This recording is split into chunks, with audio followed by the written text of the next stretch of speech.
पहला, जिनके जीवन में किसी भी से द्वेष नहीं है, किसी भी से द्वेष नहीं, किसी भी से द्वेष नहीं है, चराचर जगत में सेवक वाणी हरिवंश, नाम लीन जे अजात शत्रुते सदा, उनके हृदय में किसी के प्रति शत्रुता नहीं है। पहला लक्षण है किसी से द्वेष नहीं। मानो आपसे नाराज हो गए तो द्वेष पूर्वक नहीं नाराज हुए। आपको सद आचरण बताने के लिए, सद में प्रतिष्ठित करने के लिए आप फिर थोड़ी देर बाद मिले, फिर आपको मुस्कुराते मिलेंगे। ये नहीं हो सकता कि उनके अंदर द्वेष हो जाए। वो एक ऐसे उबाल आई है आपके कल्याण के लिए। वो आपको डांटा, आपको सही मार्ग बताया, फिर जवाब मिलेगा, फिर वैसे मृदु स्वभाव से मिलेंगे। कोई उनके अंदर द्वेष नहीं होगा। और द्वेष जिसके अंदर होता है तो सालों चलता, पूरे जीवन भर चल जाता है। देखते ही चल जाएगा वही आदमी है जिसने ऐसा दूसरा उनका सबके प्रति प्रेम भरा व्यवहार होता है। संतों का सबके एक होता है बनावटी प्रेम तुमसे कुछ लेने के लिए, और एक होता है निरपेक्ष प्रेम जो भगवत दृष्टि में होता है, उसमें चिपकाव नहीं होता। ध्यान रखना, माया का चिपकाव नहीं होता, उसमें मीठे वचन चाटुकारिता नहीं होती, जिसको आप समझते हो कि सांसारिक प्यार नहीं होता। उनमें निरपेक्षता होती है और भगवत भाव वाला प्यार होता है। तीसरा, उनके अंदर भेदभाव नहीं होता अपना पराये का, पर आप पीछे सुन चुके हैं विशेष प्रियता, विशेष श्रद्धा, विशेष समर्पण वाले के प्रति दिखाई देगी। वस्तुत उनके हृदय में समता है, पर दिखाई देगा ऐसा जो विशेष श्रद्धा और विशेष समर्पण, तो वहां विशेष पक्षपात दिखाई दे।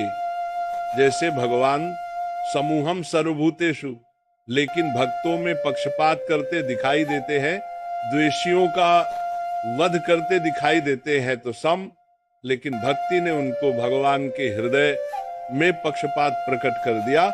ऐसे ही संत सम है, आपका समर्पण और आपका प्रेम पक्षपाती बना देगा, देगा उनको भाव अंदर से समर्पित, सबके प्रति भेद भाव रहित।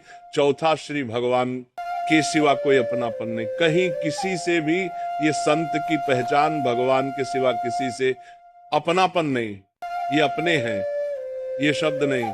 मेरे तो गिरधर गोपाल, दूसरों न कोई संत की स्थिति में, आंतरिक स्थिति में केवल भगवान और वही सब रूपों में है, इसलिए सबसे प्यार। शरीर मन वाणी में कहीं भी अहंकार नहीं, ना शरीर में, ना मन में, ना वाणी में। सुख दुख में जिनकी बुद्धि स्थिर रहती है वह संत है। अपना बुरा करने वाले के प्रति सामर्थ्य है, दंड देने की पर दंड ना देकर उसको क्षमा करना, ये संत का स्वभाव है, सामर्थ्य है। अच्छे से दंड दे सकते हैं, तप के द्वारा दंड दे सकते हैं, समाज के द्वारा दंड उनको दिला सकते हैं, लेकिन वह क्षमा करेंगे।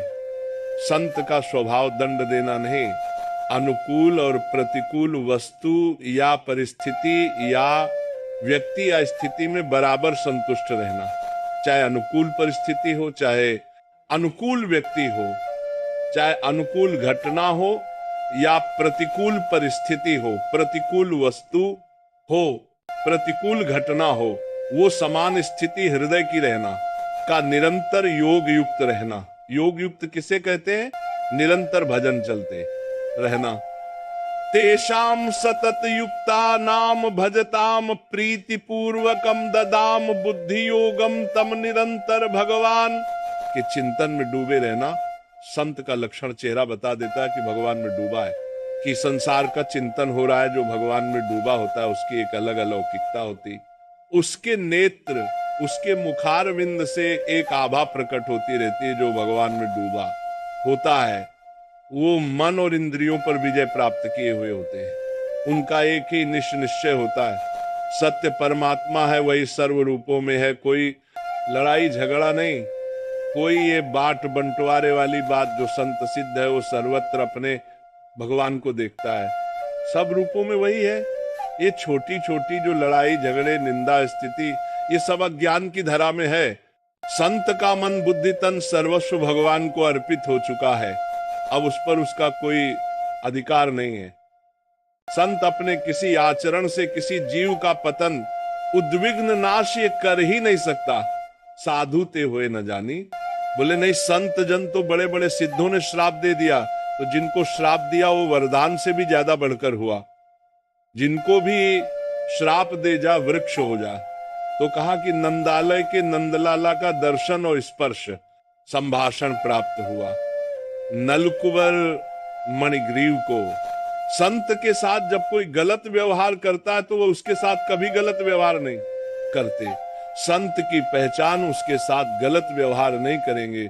संत को जब सांसारिक वस्तुएं घेरती है तो उनमें वो समान भाव रखते हैं, ना हर्षित होते ना शोकित होते। आए तो हर्ष, नहीं गए तो शोक नहीं। महलों में रखो चाहे झोपड़ी में वास दो, संत के हृदय में किसी से ईर्ष्या या डाह नहीं होती।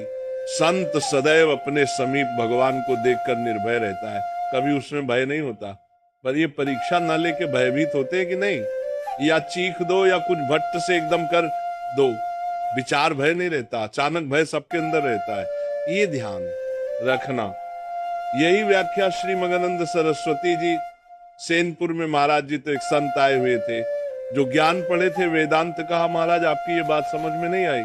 उन्होंने कहा संत में विचार भय नहीं रहता, आगंतुक भय तत्काल हो जाएगा।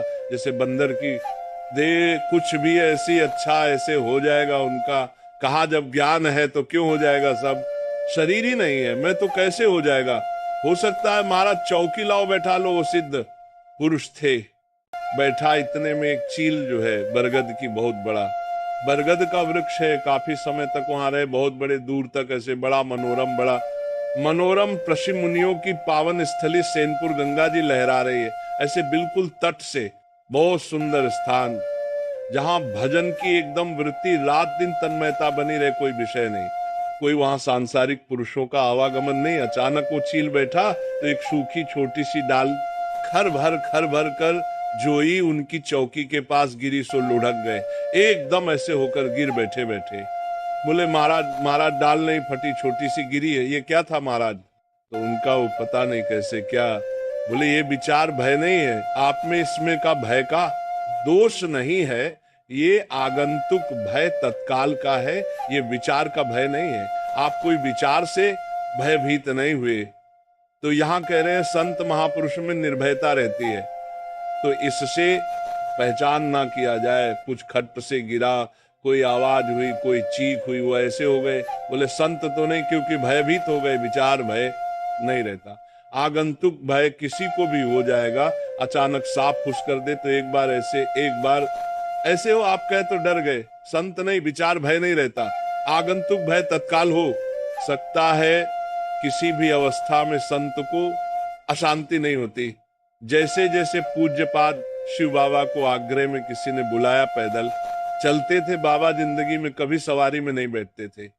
एक घटना ने बदल दिया। बाबा ट्रेन में बैठ करके आ रहे थे तो टी कहते, उन्होंने पूछा टिकट तो नहीं, अवस्था थी, और बाबा का बड़ा वैराग्य में जीवन, लौकी का कमंडल, एक वस्त्र केवल उनका, हमारे पास तो टिकट है नहीं, हम सन्यासी, तो क्या सरकार ने सन्यासी को पास दिया है कि आप गाड़ी पर चल सकते हैं, फ्री होंगे, नास्तिक प्रवृत्ति के।